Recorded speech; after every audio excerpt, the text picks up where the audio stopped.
All right, welcome to OKTV. My name is Faso M. Donzo. Interview with a family here in Congotan. Uh, your name, sir? My name is Benedict Ukraine First. I'm the husband of the late Munawole Ukraine who died at the Hope for Women facility. Tell us what led to the death of your wife. I think it was some misstep carried on by the doctor and the midwife at the facility. So there was some publication made in the incorrect newspaper by Dr. Wolimina Jala. Do you care to speak to what she said Oh in yeah, the? yes, I'm here to speak about to that. I think the health minister were in error and this is unfair to the family of all what she said. I'm gonna make a disclaimer on all what she said. The first thing first, my wife was taking treatment at Hope for Women and GFK. She was going there simultaneously. This day she will go to GFK, this day she will go to Hope for Women clinic. The health minister make a statement saying my wife had a 8-month-old baby before prior to this pregnancy, which is a blatant lie. Our last son is 6 years old. December 13, making 6 years old last year. So how would she have a 8-month-old baby and she get a pregnant prior to this pregnancy? That is not possible. So you only trying to cover up because the facility is owned by her. Two, she also make mention that we went to the hospital by 3 a.m., which was not true. We went to the hospital by 1 a.m. And we went to the hospital, my wife gave her card and was able to find her chat with the wife who was on shift. They were even sleeping. We waked them up. They went to check out everything. They said everything was okay. Later on, they said, okay, let us find bed for you. And they found bed for her. My wife was never in pain when we went at the hospital. I was talking normally and was lecturing. I stayed to that hospital up to in the morning hour, 8 o'clock. One nurse came to say she want to find her vein because when she get in labor, they will not be looking for vein. So my wife was kind of afraid of the juking. And Nora told her, you Patricia, you left for people to juke you. So they have that relationship because she always go there. So later on she found a vein. When she found a vein, she told Patricia, don't worry, let me flush the line. She said that water going in. She flushed the line. Later on she brought a medicine to put in that drip. And she said, in that line, she said, this medicine I give you, it's going to make you to sleep, it will make you dizzy. And when she did that, my wife slept, I think, for like 2 hours. After even my wife wake up, even joking her, I said, well, you are snoring, and we'll laugh about it. By 1 o'clock, the same Nora put a tablet under my wife's tongue. They put this tablet under your tongue. And that tablet was under her tongue up to 4 o'clock. But then she started feeling pain. When she was feeling pain, Nora put another tablet on her tongue again. While Nora was there, it was after 6:30, almost 6:30, another woman was already in pain. This woman was in the same room with my wife. So Nora went to her to take care of that woman. While she was taking care of that woman, my wife got in pain. Another midwife came from on second shift. How can she carry my wife by the name of Nyama? And Nyama delivered my wife. Because of that second stuff, it brought the baby out by force. It brought the baby out by force. And that was 6:31. My wife gave birth. After that, from the delivery room, they took the baby and carried the baby. The baby was healthy, everything. They carried my wife in the theater. He said because she was bleeding. But even before giving the second tablet, my wife was 4 cm. When we went at the hospital by 1 o'clock, my wife was 1.5 cm. So because I don't understand the medical term, so I asked the question. Patricia, how many cm before delivery? He said for 8 cm upward before delivery. This is our fourth child. Our last son is 6 years old.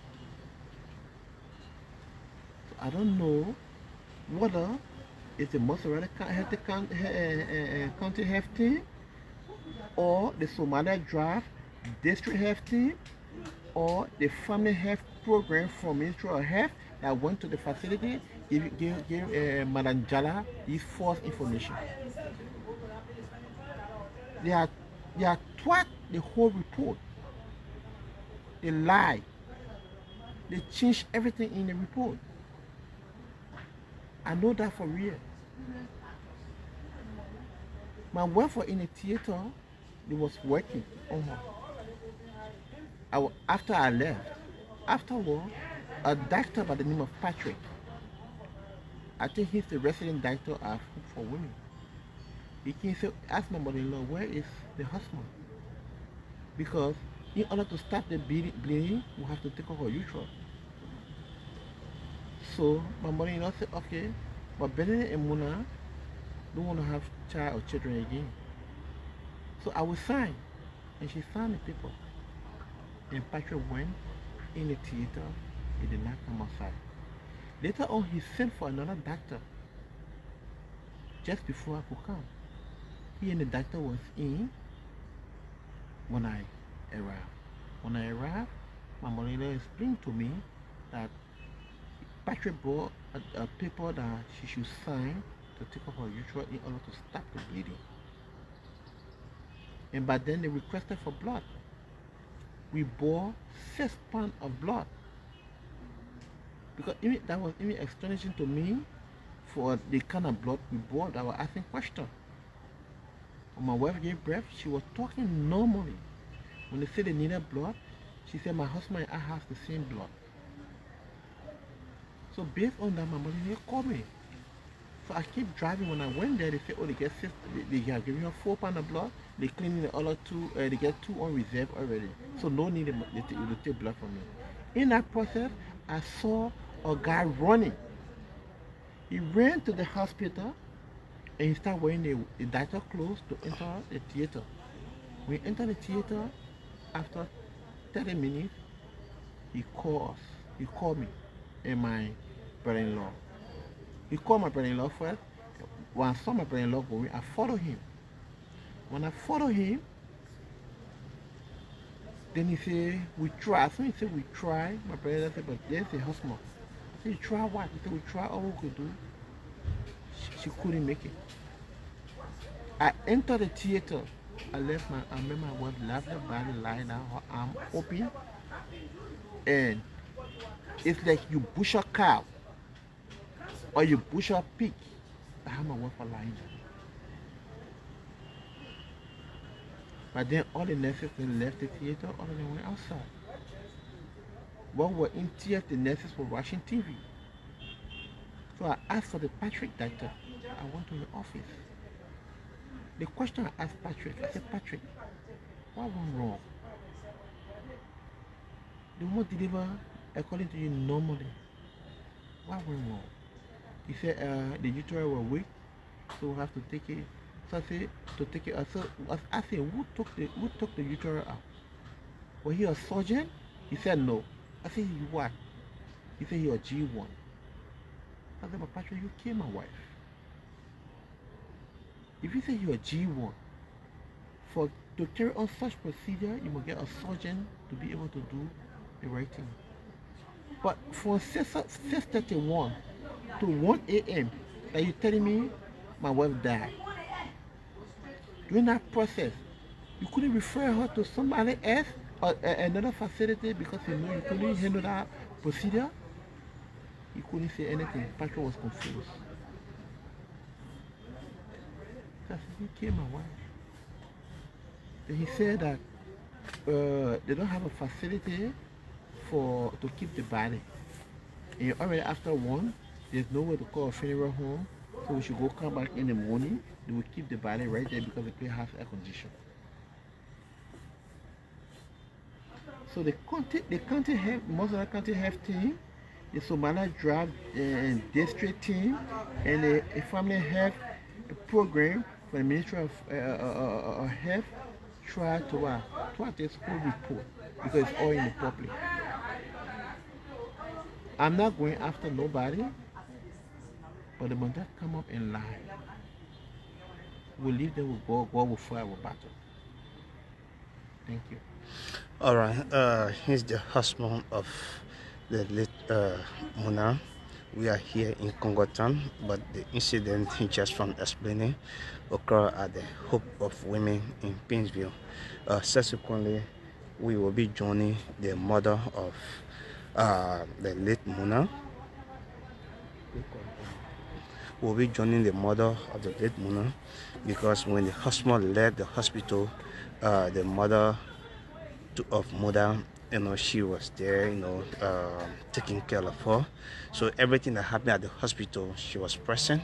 So she's coming to give her OD to explain to us what happened in her presence. So keep following. We are here. My name is Faso M. Donso, carrying on this interview here in Congo. The health minister to come out to say my wife will never take treatment. I hope for women. It's unfair.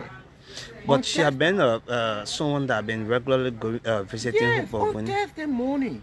Thursday morning, I took her to the hospital. Thursday morning, I did not go to work. I took her to the hospital. And we met a nurse, a midwife. She went and checked her. She said everything was okay. But do you have any hospital card from Hope of Women? Yeah, I do have like 3 hospital cards. Even the most recent one, when she went there, she even gave it to the lady who went there that morning. We reached our hospital by 9 o'clock. I can even give it to you. You can do a screenshot on that. We went about 9 o'clock. The woman went and said, "Go and find your child."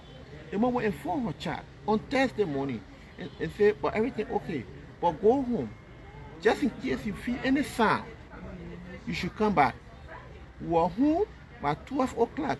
My wife went to use the bathroom and she saw blood. She called me, she saw a stream of blood. When she used the towel to wear, she called me and said, "Ben, we have to go to the hospital." How come we went to the hospital that night? When we went to the hospital, I had her bag.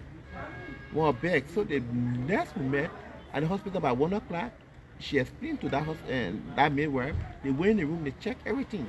That blood stain she saw, it stopped. I had her bag with me. They even asked me give me a quarter from there just in case. I had opened, I gave it to her. How come they went and formed bag for her? And she sat down with me, we lecture, we laugh, we joke. We even joke about the child name. Wow. So how long you and Mona was together? Me and Mona have been together like 14 years. And the last child before this pregnancy, how old is him? Benjamin was born December 13, 2016. He is 6 years old. They go on December 13, he turned 6. So for the health minister to come out to say, Mona had a child 8 months ago, no. My wife never did abortion. To say 8 months ago she did abortion, it's a big lie. So you think from what point the minister was trying to speak from? I think the report she got it from her clinic, from the county health team, the Somali Drive district health team, and the family health program for the Ministry of Health.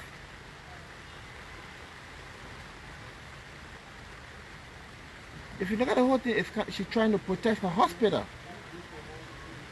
Yesterday morning, day before yesterday morning, a lady called me from Hope of Women. The first thing she said, "My sympathy for your wife." I said, "Thank you." And she introduced herself to me. That she was Mr. Johnson. She's the coordinator for Hope of Women Hospital. a team from the Ministry of Health was about to do investigation on the maternity death of my wife. She said she was going to call me back. She did not call me back until I called her back. When I called her back, she only told me that, only told me she was calling me to get some information, but that was okay. She did not call me back. She said, but from the report, after 5 o'clock already, the next morning, I'll be able to call you to tell you what the report says. The whole yesterday, she did not call. But I choose not to bother to call her. How about today? She had not called. Yesterday, the county health team from Duporo asked me that they want to meet with the family. So I said, yeah, we are home. The lady who called me, she said, no, I want the family to come to our facility in Duporo. I said, no, I bereave. If you're sympathizing with me, you can't ask me to come with my family to your office. She said, okay, I will call you on my own number and I will inform my boss and hear what he sees. Up to then, she has not called yet. So we are going to your mother-in-law Yes, to... our family cannot be grieving. Then, the administration of the health be coming up with lies. If they don't have anything to say, we appeal to them. They must not talk about our disease. They should go rest in peace. Thank you. All right. She is the mother of the late Muna. From the day Muna went to Hope of Women, the mother of Muna, she was present, and everything that happened there took place in her presence. Ma'am, your name? Tell us what happened at Hope of Women when your daughter went there. Thank you very much. Before my daughter's demise, she went to GFK. I first asked her because my daughter was very close to me. She used to tell me everything about herself. So I asked her, I said, while they're pregnant, they say, where are you taking treatment? She said, I'm taking treatment to JFK and Hope for Women. I said, well, why you did not go back to that mobile clinic where you born your last child 2016? She said she went there and that the mother was not there, and so she didn't feel good to go back there. When she went to JFK, JFK told her that she was 40 weeks pregnant. According to what she told me, 41 weeks. But then the JFK Dr. Ukwa told her that the time has already reached, but then she was not getting in labor. So he went there for us to go there in order for him to induce labor. When she went there, she was at the hospital. She called me. She said, "Ma, yeah, the doctor said I should wait. So but I need some money to buy some medicine. The doctor said I should buy, because she did not carry much money. So she sent her little sister to me at the office. I gave her little sister $20 and they went to buy the medicine. But then according to her, while she was at JFK, what she saw was horrible. She said she saw 3 pregnant women on one bed. She saw a lady sitting down in a chair, taking drip and get labor deliver in a chair. So she called a friend. She said, "Ma, the situation at JFK is not easy. But since I'm already taking treatment to both Hope of Women and JFK, let me go to Hope of Women, because I have been going there." When she went to Hope for Women checked her and said she was 38 weeks. Then she came, she told me, she said, "Ma, look there, Dr. Ukwa made a mistake, because he said at 40 weeks, but Hope for Women told me that 38 weeks. Then I told her, I said, "Muna, can you believe may well report over doctor's report?" She said, "But Ma, if I was 40 weeks, I was going to get EP. But for the fact I haven't gotten EP means that what Hope of Women said is true." That's how she took interest in going to Hope of Women. She went there, she did her ultrasounds.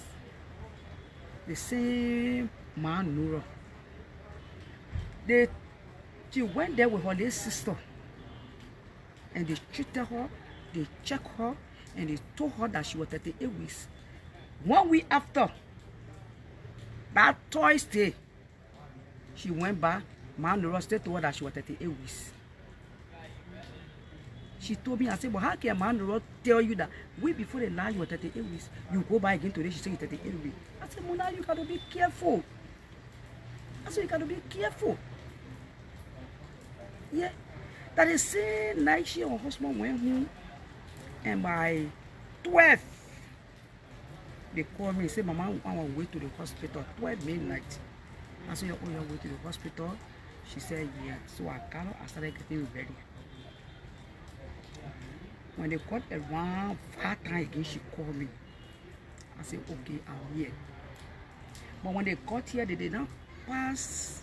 I expected them to have stopped to JFK and call me, or even stop here to pick me up for us to go. But they passed straight and went to Hope with me. So when I called, I said, where are you people? They said, we are already to Hope with me. I said, but you told me, and I got up and I got ready and sent for us to go. They said, we're already here.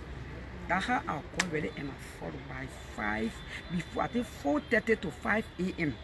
I called them. When I called them, my daughter was hospital. My daughter was not in pain. I asked her, she said she's not in pain. I said, but why you came? She said she woke up and she saw blood. So she decided, she said, I want to play already far, and she decided to just come because I saw blood. But since I came, no pain.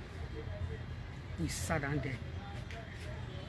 My Nora came to work around 8 to 9. Then she said, oh, that your little sister there, that is my last daughter now. I said, but they get is my student. She said, you gotta come, let me open your lung. Because when you get in pain, we may not be able to find a thing. She opened the lung. She was even laughing. I said, Patricia, you scary, oh. When she opened the lung, she said she was flushing out. She opened the lung, she put something there, what they can put there to continue pushing drugs in it. She told my daughter to go and lay down. She lied down. She lied down, she slept until she was even snowing. When she woke up, I was like, Mona, you better sleep. But she said yes. When she woke up, by 12, my Nora brought tablet. I said, lay for your tongue, put it on your tongue. Around 12 to 1, she said, put this tablet on your tongue. She put the tablet on her tongue. She lied down. By 4 o'clock, she started to feel small pain. So I said, okay, let me rush home and just eat something and come back. But I didn't know because of the United Party program, so the traffic, we still run in the traffic that day. So as soon as we came, I told my daughter, I said, you carry the food in front of behind you. She carried the food, my daughter ate and everything. By 6:30, my daughter called me and said, Mama, thank God, Mona has given breath. I started dancing. I put on my clothes quickly and I started to go. On my way going, she said, Mama, where are you? I said, I'm on my way. She said, you got to come because they posted the name blood. I said, blood for what? She said, the people say they can't get the blood until we put money down. But thank God, I have the first $35 here to pay for the first pound. I said, pay for it, I come here and breaking money. As soon as I got there, they call for the second pound, I pay. 5 minutes after, they call for the third pound, I pay. 5 minutes after, they call for the fourth pound, I pay. 5 minutes after, they call for the fifth pound, I pay. Then just in that time now, when I asked my daughter what really happened, she said, Mona gave birth, but she was bleeding. So because she was bleeding, and then the maid was trying to look for what was causing the bleeding, but she couldn't find it, that's how she called Dr. Patrick. It was Dr. Patrick who came and put oxygen over Mona and carried her in the OR, in the operation room. So that's how they say they want blood, and then we are being we pay for the first pound of blood. So after I paid for the 5 pounds of blood, they were just in and out. Former say man lacking, the former say he go in. They running behind him. So when the former say man, I say you man, oh, the people are working. Somebody is in the theater and it's an emergency, and you are lacking the former say, and you are going, and you know the people will be taking drugs from the former say. Former say man say he got to go because the place he live in, the place is dangerous. So I beg him, I say, I beg you. Even if you are living in Banga, I will carry you. Please stay until they finish with my daughter. I beg you. That's how he sat down. Patrick came outside by 8. You came out in the operation room by 6:30. He came outside by 8. He called my son-in-law. He said, you know, then he went away. I heard it. I went there. I said, you know what? I shouted. I said, what do we know? So he said, oh, Mama, calm down. Calm down. You know what I want to say is that the girl, in order to stop the bleeding, and I'm asking for the husband so that he will sign so we can extract the uterus. I said, my daughter born 3. This one is the 4th child. She didn't even want to born again. This child, the pregnancy came by mistake. For last child is 6 years. I said, so the husband is not here, but I'm here. If that one will save my daughter, I son, go and extract the uterus. Dr. Patrick go inside. Dr. Patrick can come outside again. And so I started putting 1 plus 1 together. I said, look, man, maybe something happened. That way he came to tell us. And because of the way he saw my reaction, so he lied and said, we should sign so that you take all the uterus. And they were just going in and coming out. And when I asked them what happened, they keep telling me the doctors are working. Dr. Patrick called the first doctor. Dr. Patrick called the second doctor. At last, now I saw one boy and a girl that they called the king with bag on their back. Then I started getting afraid. Then when I spy, I saw the other woman, the other male wife. I think it is a Nyama woman that delivered my daughter. She was sitting down there, relaxed in the OR. Then when the other girl came outside, I said, you say these people are working. But I see somebody sitting down, relaxed, and they are discussing. Oh my, they poor working.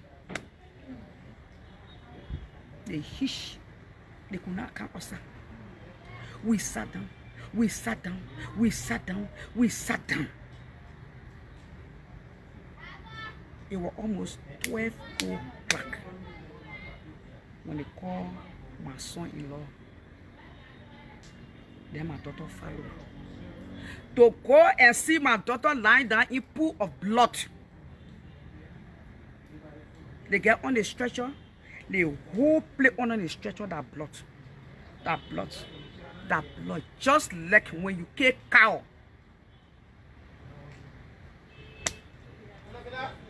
And as soon as they gave us the news, we were crying and rolling and rolling and rolling.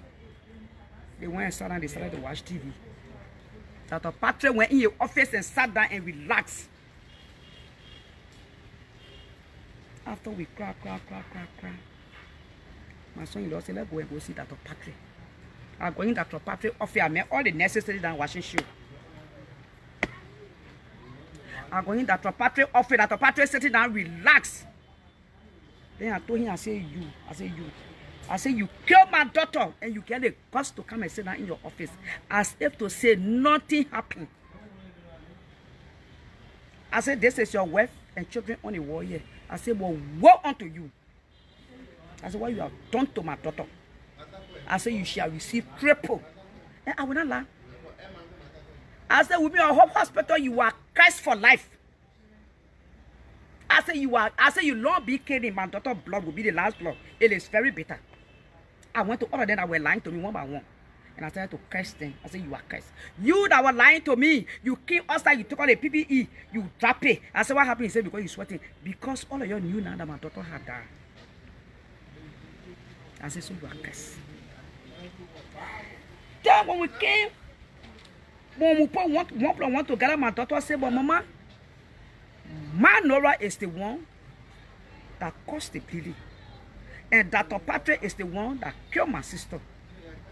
Said because she said, hey, you were there when my Nora brought a tablet and put it on a Munaton to induce pain. I said, yes. She said by 4, when my Nora checked the girl, she was 4 cm. Instead of her waiting for the girl to give breath, she went and brought another tablet and put it on her tongue. For the second time? For the second time. It was at that point, about 6, the baby started fighting and the baby jumped all over her womb. And whatever damage there, they could not control it. That's what happened. Then instead of Wilhelmina Jala, you being woman, yeah, you are minister of health and you have children. Even this kind of news get to you, you will not contact the family. Then you go straight on the air, you go defend. Defend what you don't know. Then we started getting news now that they are counted things together to go investigate. And when they went there now, they compromise. They started saying that my daughter got 8 months old baby. In fact, she had done so no more abortion, and I will put pressure on the uterus and all manner of things. So we just want to clarify what that Wilhelmina Jala told the public is false and misleading, and she's evil, and she will get her pay. I don't care how long it takes. They Wilhelmina Jala and the entire crew that were on ship are women of hope. If they don't get their pay, then they call that are serving. He's a false call. My daughter left behind 3 children. Her last one is 6 years. The baby is in my hand. Last night I didn't sleep. I would be nursing baby. So what's the health of the baby now? The baby is okay. The baby is okay. The baby is okay. So you are the one who taking care of the baby? Yes. She left behind? Yes, the baby is here with me. And the other 3 children stay with their father in Broadway because they are in school. But since then, have you received any call from the people from the Hope of Women or any people from Ministry of Health? Now, one person, only my son told me that my son-in-law told me that he called him. No one has called me. No one has visited me. All right. So thank you for being there. My name is Pastor M. Donzo. In conversation with the mother of late Mona, we are here in Kongotan. Until we meet again, that will be at another point. Thank you, ma. Thank you so much.